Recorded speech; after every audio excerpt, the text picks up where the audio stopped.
My channel Koel official. তো আমরা চলে এসেছি এখন এই মুহূর্তে ছাপাখানা। হ্যাঁ, তো ছাপাখানায় এসে যে কেসটা ঘটেছে, এর 4 চাকা পুলিশে ধরে নিয়েছে। এই যে হ্যালো মুর্শিদ হোসেন, মুর্শিদ হোসেন বলছিলাম আপনার গাড়ি 4 চাকা ধরেছে না বাইক ধরেছে কোনটা?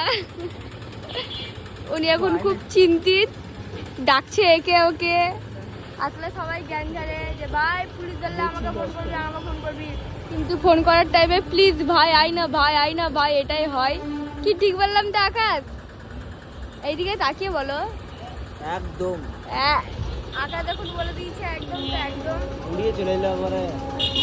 আর গাড়ি নিয়ে চলে গেছে আর আমরা ভয়ে স্কুটিটা এখানে স্ট্যান্ড করে রেখে দিয়েছি।